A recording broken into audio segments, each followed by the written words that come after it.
मु सुजित मु समस्त को स्वागत करुच्ची आउ एक नूतन वीडियो सह जहाँकि तुम मानकर multi discipline nature of environmental study जहाँकि तुम मानकर VAC वैल्यू एडेड कोर्स रे जो रही environmental studies and disaster management.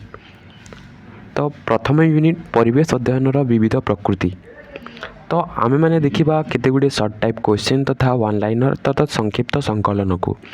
तो तुम मैंने निश्चित भाव में बही को फॉलो कर बिना बही पढ़ा असंभव तेणु तुम मैंने बही मध्य टिके पढ़ मुझे गाइड रू पढ़े दूसरी जहाँकि तुम मानकर परीक्षा निमंते निश्चित भाव में उपादेय हे बोली मु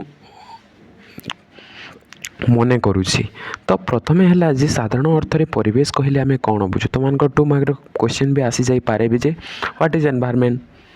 तो साधारण अर्थ रे परिवेश कहले आम पृथ्वी पृष्ठ रे आम चतुर्पार्श्व रही जैविक तथा अजैविक वस्तु गुड़िकर समाहार को बुझा अर्थात जार जीवन अच्छी और जार जीवन ना जहाँ जीवन रही जैविक और जार जीवन ना अजैविक बोली कहुए। तो परिवेश एक संज्ञा अनुसार समस्त जैविक अजैविक उपादान गुड़िक समष्टिगत प्रभाव कौन सी अंचल स्थितिवस्था को नियंत्रण पूर्वक उद्भिद प्राणी को प्रभावित करने प्रक्रिया को परिवेश बोली कहुए। क्यों प्रक्रिया ना जैविक अजैविक उपादान गुड़िकर समष्टिगत प्रभाव से समूह में जो प्रभाव सृष्टि होता है और जो स्थितिवस्था नियंत्रण पूर्वक उद्भिद प्राणी को प्रभावित करने प्रक्रिया को ही परिवेश बोली कहुए। तो परिवेश को केते भाग में विभक्त कराए 2 भाग में आम समस्ते जाने गोटे है प्राकृतिक गोटे है मानवीय। तो पृथ्वी पृष्ठ में रही जल स्थल वायु उद्भिद प्राणी जहाँ आम देखुची प्रकृति ताहाको प्राकृतिक परिवेश बोली कहुए। प्राकृतिक परिवेश को जैविक अजैविक परिवेश भाव में विभक्त कराए जार जीवन अच्छे जीवन ना से बोली वृक्ष जैविक अंतर्भुक्त गला बेले अजैविक अन्य समस्त पदार्थ जीव माटी पत्थर से गुड़ा। तो जैवमंडलर उद्भिद और प्राणी मान द्वारा सृष्टि परिवेश को जैविक परिवेश कहुए। मनुष्य निजर सुख समृद्धि पाई सृष्टि करिथिबा एक परिवर्तित परिवेश को मानवीय परिवेश बोली कहुए जहाँ मनुष्य द्वारा सृष्ट। तो प्राकृतिक मानवीय परिवेश एकत्रीकरण संपूर्ण परिवेश सृष्टि करे यह थिला। तापरे प्रदूषण परिवेश एक असुस्थ परिवर्तन जहाँकि मानवीय कार्यशैली एक अनावश्यक परिणाम। तो परिवेश प्रदूषण कहले वायु जल मृत्तिका तुम क्वेश्चन आसी जापे व्हाट इज एनवायरमेंट पोल्यूशन। तो व्हाट इज पोल्यूशन तो कहले आम बुझा वायु जल मृत्तिकार भौतिक तथा रासायनिक परिवर्तन को दर्शाई थाए जहाँ समग्र जीवजगतर अशेष क्षति साधन सह विभिन्न समस्या सृष्टि करें ताकू आम परिवेश प्रदूषण बोली कही था। तो जो सब पदार्थर अपमिश्रण रे परिवेश प्रदूषण होता है ताकू प्रदूषक बोली कहुए जहाँ द्वारा कौन हुए ना परिवेश प्रदूषण हुए ताकू प्रदूषक बोली कहुए। साधारण भाव 2 प्रकार प्रदूषक देखा मिले यथा जैव निम्नीकरण योग्य प्रदूषक और जैव निम्नीकरण अयोग्य प्रदूषक गोटे योग्य और गोटे है अयोग्य प्रदूषक। तो विभिन्न धातु कठिन पदार्थ रासायनिक पदार्थ तेजस्क्रिय वस्तु इत्यादि जैव निम्नीकरण अयोग्य प्रदूषक अंतर्भुक्त होता है। तो विभिन्न आवर्जना पचासढ़ा जैविक पदार्थ कलकारखाना निर्गत उपजात पदार्थ इत्यादि जैव निम्नीकरण अयोग्य प्रदूषक अटंती।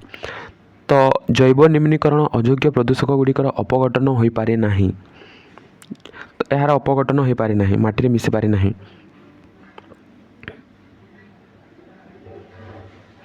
केतेक मुख्य प्रदूषक मध्य वायु जल मृत्तिका प्रदूषण आदि अन्यतम। तो तुम मानकर निश्चित भाव में गोटे क्वेश्चन आसब सर्ट टाइप क्वेश्चन जे वायु प्रदूषण जल प्रदूषण मृत्तिका प्रदूषण यहाँ निश्चित भाव में गोटे क्वेश्चन आसब। तापरे वायुमंडल अत्यधिक अंगारकाम्ल कार्बन मोनोक्साइड है सल्फर डाइऑक्साइड है नाइट्रोजन ऑक्साइड उपस्थिति वायु प्रदूषण घटाई थाए। यही अंगारकाम्ल है कार्बन मोनोक्साइड है सल्फर डाइऑक्साइड है नाइट्रोजन ऑक्साइड है यही सब उपस्थिति जोगु ही वायु प्रदूषण घटी थाए। विभिन्न प्रकार जैविक अजैविक पदार्थर अपमिश्रण घटी जलर साधारण तथा भौतिक और रासायनिक धर्म रे अवांछित परिवर्तन को जल प्रदूषण बोली कहुए। तो विभिन्न प्रकार जैविक अजैविक पदार्थ रही से अपमिश्रण घटी ଜଳର ସାଧାରଣ ଭୌତିକ ରାସାୟନିକ ଧର୍ମରେ ଅବାଞ୍ଛିତ ପରିବର୍ତ୍ତନ। ତ ସେ ଜୈବିକ ଅଜୈବିକ ପଦାର୍ଥ ଯଦି ଜଳରେ ମିଶିଲା ତ କିଛି ଭୌତିକ ତଥା ରାସାୟନିକ ପରିବର୍ତ୍ତନ ଦେଖାଦେଲା ବା ଘଟିଲା, ତାହା ଫଳରେ ଜଳ ପ୍ରଦୂଷଣ ନିଶ୍ଚିତ ଭାବରେ ହେବ। ତ କଳକାରଖାନାରୁ ନିର୍ଦ୍ଦିଷ୍ଟ ଦୂଷିତ ଜଳ, ବିଭିନ୍ନ ଉପଜାତ ପଦାର୍ଥ, ଅଳିଆ ଆବର୍ଜନା ଯାହା ଆମେ ଫିକି ଦେଉଛେ, ଆମ ଅନାବଶ୍ୟକ ଦ୍ରବ୍ୟ ଗୁଡ଼ିକ, କୀଟନାଶକ ରାସାୟନିକ ଦ୍ରବ୍ୟ ହେଲା ଯେଉଁ ଆମେ ଚାଷ କାର୍ଯ୍ୟରେ ଲଗାଉଛେ, ନାଳ ନର୍ଦ୍ଦମାର ଦୂଷିତ ଜଳ ଆଦି ଜଳ ପ୍ରଦୂଷକ ଘଟିଥାଏ। ତ ଜଳାଶୟ ମଧ୍ୟରେ ବିଭିନ୍ନ ଜୈବିକ ଅଜୈବିକ ଉପାଦାନ ବୃଦ୍ଧି ଫଳରେ ଶୈବାଳ, ଜୀବାଣୁ, କ୍ଷୁଦ୍ର କ୍ଷୁଦ୍ର ଜଳଜ ଉଦ୍ଭିଦର ବୃଦ୍ଧି ଅବସ୍ଥାକୁ ମଧ୍ୟ ୟୁଟ୍ରିଫିକେସନ୍ କୁହାଯାଇଥାଏ। ୟୁଟ୍ରିଫିକେସନ୍ କହିଲେ ଆମେ କ'ଣ ବୁଝିବା ନା ଜଳାଶୟ ମଧ୍ୟରେ ବିଭିନ୍ନ ଜୈବିକ ଅଜୈବିକ ଉପାଦାନ ବୃଦ୍ଧି ଫଳରେ ଶୈବାଳ, ବୀଜାଣୁ, କ୍ଷୁଦ୍ର କ୍ଷୁଦ୍ର ଜଳଜ ଉଦ୍ଭିଦର ବୃଦ୍ଧି ଘଟେ, ତାହାକୁ ୟୁଟ୍ରିଫିକେସନ୍ ବୋଲି କୁହାଯାଇଥାଏ। ବିଭିନ୍ନ ଜୈବ ନିମ୍ନୀକରଣ ଯୋଗ୍ୟ, ଜୈବ ନିମ୍ନୀକରଣ ଅଯୋଗ୍ୟ ପ୍ରଦୂଷକ ଯଥା ଅଳିଆ ଆବର୍ଜନା, ଶିଳ୍ପାଞ୍ଚଳ ଅପଦ୍ରବ୍ୟ, ପ୍ଲାଷ୍ଟିକ୍, ଧାତୁ ନିର୍ମିତ ପଦାର୍ଥ ଯୋଗୁଁ ମୃତ୍ତିକା ପ୍ରଦୂଷଣ ଘଟିଥାଏ। ମୃତ୍ତିକା ପ୍ରଦୂଷଣ ମୃତ୍ତିକାର ପ୍ରାକୃତିକ ଧର୍ମ ତଥା ଉତ୍ପାଦିକା ଶକ୍ତି ହ୍ରାସ ଘଟାଇଥାଏ। ମୃତ୍ତିକା ପ୍ରଦୂଷଣରେ କ'ଣ ହୋଇଥାଏ ନା ମୃତ୍ତିକାର ପ୍ରାକୃତିକ ଧର୍ମ ତଥା ଏହାର ଉତ୍ପାଦିକ ଶକ୍ତି ହ୍ରାସ କରିଥାଏ। ଆମେ ଯଦି ମୃତ୍ତିକା ପ୍ରଦୂଷଣ ହୋଇଥିବା ଜାଗାରେ ଯଦି କିଛି ଚାଷ କରିବା ତାହେଲେ ତା'ର ଉତ୍ପାଦିକ ଶକ୍ତି ହ୍ରାସ ହେବ ନା ନାହିଁ?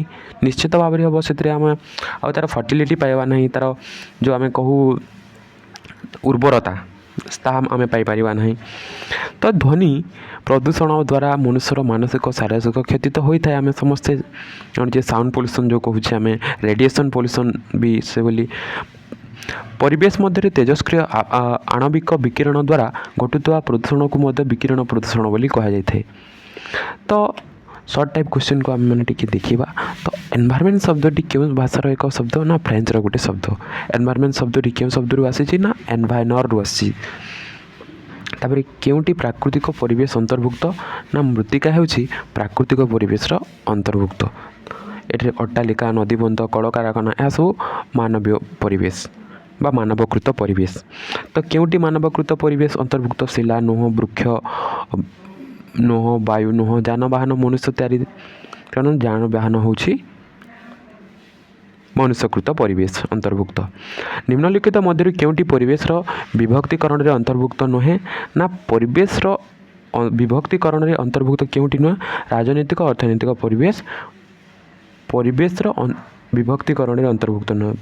ମନୁଷ୍ୟକୃତ ପରିବେଶ ପରିବେଶରେ ଯିବ, ସାଂସ୍କୃତିକ ସାମାଜିକ ପରିବେଶ ବି ଯିବ, ପ୍ରାକୃତିକ ପରିବେଶ ମଧ୍ୟ ପରିବେଶ ଅନ୍ତର୍ଭୁକ୍ତ ହେବ। କିନ୍ତୁ କେଉଁଟି ନୁହେଁ କହିଲେ ରାଜନୈତିକ ତଥା ଅର୍ଥନୈତିକ ପରିବେଶ ଏହାର ଅନ୍ତର୍ଭୁକ୍ତ ନୁହଁ। ଉଦ୍ଭିଦ ଓ ପ୍ରାଣୀର ସମ୍ପର୍କୀୟ ବିଜ୍ଞାନକୁ କେଉଁ ବିଜ୍ଞାନ କହନ୍ତି ନା ଜୀବବିଜ୍ଞାନ ବୋଲି କହନ୍ତି। କେଉଁଥିର ନା ପ୍ରାଣୀ ଉଦ୍ଭିଦ ସମ୍ପର୍କୀୟ ବିଜ୍ଞାନକୁ ଜୀବବିଜ୍ଞାନ ବୋଲି କହିଥାନ୍ତି। କେଉଁଟି ପ୍ରାକୃତିକ ପରିବେଶର ଅନ୍ତର୍ଭୁକ୍ତ ନୁହେଁ? ତ ଜଳ, ବାୟୁ, ମୃତ୍ତିକା ଏସବୁ ପ୍ରାକୃତିକ ପରିବେଶ ଅନ୍ତର୍ଭୁକ୍ତ ହୋଇଥିଲା ବେଳେ ସଂସ୍କୃତ ପ୍ରାକୃତିକ ପରିବେଶର ଅନ୍ତର୍ଭୁକ୍ତ ନୁହଁ। ତ ମନୁଷ୍ୟର ସୁଖ ସ୍ୱାଚ୍ଛନ୍ଦ୍ୟ ପାଇଁ ସୃଷ୍ଟି କରିଥିବା ପରିବେଶକୁ କ'ଣ କୁହାଯାଏ ନା ମାନବୀୟ ପରିବେଶ ବୋଲି କୁହାଯାଏ। ତ ପରିବେଶ ଅଧ୍ୟୟନ ତାତ୍ପର୍ଯ୍ୟ କ'ଣ? ତା'ର ତାତ୍ପର୍ଯ୍ୟ କ'ଣ ନା ପରିବେଶକୁ ବୁଝିବା, ସଂରକ୍ଷଣ ଚେଷ୍ଟା କରିବା ହେଉଛି ତା'ର ତାତ୍ପର୍ଯ୍ୟ। ତ ଭାରତର ଶତକଡ଼ା କେତେ ଭାଗ ଚାରଣଭୂମି ଗୋଚର ଭୂମି ପାଇଁ ଉଦ୍ଦିଷ୍ଟ? 3 ଭାଗ। ଏହା ଏପରି କ୍ୱେଶ୍ଚିନ୍ ତୁମମାନଙ୍କର ଆସିବ ନାହିଁ। ଗ୍ରାମ ଓ ସହର ଗୁଡ଼ିକରେ ବ୍ୟବହାର ଉପଯୋଗୀ ଭୂମିରେ ଗଛ ଲାଗି କୃତ୍ରିମ ଅରଣ୍ୟ ସୃଷ୍ଟି କରିବା କେଉଁ ପ୍ରକ୍ରିୟା ଅନ୍ତର୍ଗତ ନା କୃଷି କ୍ଷେତ୍ରୀକରଣ ବନୀକରଣ ବୋଲି। ନିମ୍ନୋକ୍ତ ମଧ୍ୟରୁ କେଉଁଟି ମୃତ୍ତିକାଟି ରୂପାନ୍ତରିତ ଶିଳାରୁ ସୃଷ୍ଟି ହୋଇଛି? ଲୋହିତ ମୃତ୍ତିକାଟି ରୂପାନ୍ତରିତ ଶିଳାରୁ ସୃଷ୍ଟି ହୋଇଛି। ମୃତ୍ତିକାର ପ୍ରକାରଭେଦ ଦୃଷ୍ଟିରୁ କେଉଁଟି ଭିନ୍ନ? ରେହ। ଏପରି କ୍ୱେଶ୍ଚିନ୍ ତୁମମାନଙ୍କର ଆସିବ ନାହିଁ। ଇଜି କ୍ୱେଶ୍ଚିନ୍ ଗୁଡ଼ା ଆସିବ ହେଲା। କେଉଁ ମୃତ୍ତିକାରେ ଲୌହ ଅଂଶ ଅଧିକ ଥିବାର ତା ରଙ୍ଗ ଲାଲ ନା ଲୋହିତ ମୃତ୍ତିକାର।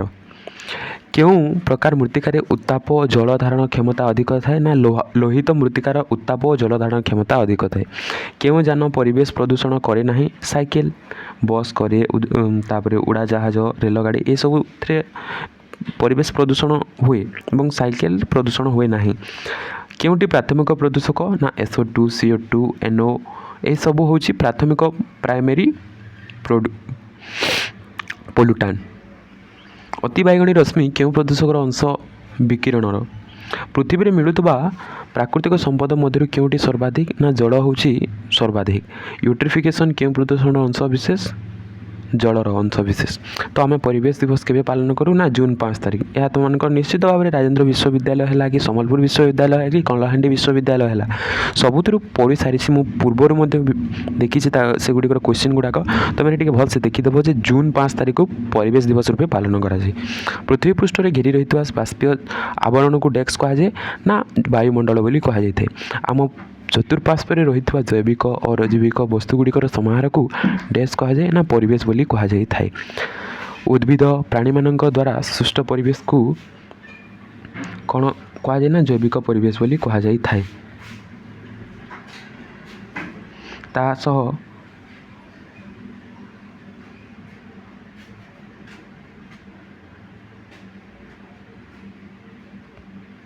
तासह आणविक परीक्षा द्वारा डेस्क प्रदूषक हुए विकिरण सृष्टि हुए। तापर वायु रे भासी बुलुवा कौन से सूक्ष्म तरल बा कठिन कणिका को डेस्क कहुए एरोसोल बोली कहुए। तापर वायु स्वाभाविक गठन और गुणर अवस्थिति परिवर्तन को डेस्क कहे वायु प्रदूषण बोली कहुए। वायुर स्वाभाविक गठन और गुण में किसी परिवर्तन देखादेले किसी मिसीगले कार्बन मोनोक्साइड SO2 CO2 ये सब जिनस। तो भोपाल गैस ट्रेजेडी केबे हिला ना 1984 मसीह मिथाइल आइसोसाइनाइड रे। तो मानकर प्रश्न आसे है। डेस्क द्वारा तेजस्क्रिय विकिरण हुए ना आणविक विकिरण द्वारा तेजस्क्रिय विकिरण होता है। मानवीकृत परिवेश को डेस्क परिवेश बोली कहुए ना मानवीय बा सांस्कृतिक परिवेश बोली कहुए। जो वर्ज्यवस्तु गुड़िक जेते बेले जीवमंडल परिवेश प्रवेश करी तार मौलिक कार्यधारा को क्षतिग्रस्त करी उद्भिद है प्राणी है मानवर क्षति साधन करते ताकू डेस्क कहुए ना प्रदूषक बोली कहुए। पोलुटान जहाँ कहूँ आम जो वर्ज्यवस्तु गुड़िक जिते बेले जीवमंडल प्रवेश करें एवं तार मौलिक कार्यधारा को क्षतिग्रस्त करें एवं उद्भिद प्राणी मानवर क्षति साधन करते ताकू ही कहुए पोलुटान बा प्रदूषक। लाटिन शब्द डेस्क रु ध्वनि शब्द सृष्टि होती ना नाउसिया NAUSEA। ध्वनिर तीव्रता डेस्क द्वारा मपा जाए। ध्वनिर तीव्रता डेसिबल द्वारा मपा जाए। तो मानकर ए राजेन्द्र विश्वविद्यालय प्रश्न आसी 2 थर ना 3 थर तुमने टिके देखीदेव ना ए डेसिबल रु ही परिवेश को मुख्यतः डेस्क परिवेश विभक्त कराइए ना प्राकृतिक व मानवीय परिवेश। प्राकृतिक परिवेश को डेस्क परिवेश भाव में विभक्त कराई ना जैविक अजैविक परिवेश भाव में विभक्त कराई। मृत्तिका डेस्क परिवेश गोटे उपादान अजैविक परिवेश गोटे उपादान। वायु जल मृत्तिका आदि निर्जीव पदार्थ को नहीं परिवेश गठित परिवेश को डेस्क परिवेश कहुए ना भौतिक परिवेश बोली कहुए। मृत्तिकार अपर अंश अवक्षय को डेस्क कहुए ना मृत्तिका क्षय बोली कहुए। डेस्क डेसिबल अधिक मात्रार शब्द प्रदूषण घटाई था ना 80 डेसिबल। तुम राजेन्द्र विश्वविद्यालय ए क्वेश्चन केते ना 2 रु 3 थर क्वेश्चन आसी सारी। पृथ्वी पृष्ठ में जीवजगत को डेस्क मंडल कहुए ना जैव मंडल बोली कहुए। वायु मंडल में डेस्क गैस वृद्धि हेले फुसफुस प्रभावित करे ना कार्बन मोनोक्साइड।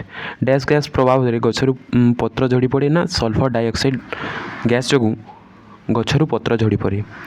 तापर 2 मार्क क्वेश्चन तो मैंने टिके ऐड करदेव है। ए गोटे गोटे लाइन अच्छे तुम हिसाब से टिके ऐड करदेव। परिवेश कहले कौन बुझ तो कौन से जीवर चतुर्पार्श्व घेरी रही जैविक और अजैविक पदार्थ राजीर तार जीवन धारण प्रणाली उपरे पड़ुवा सामग्रिक प्रभाव को परिवेश बोली कहुए।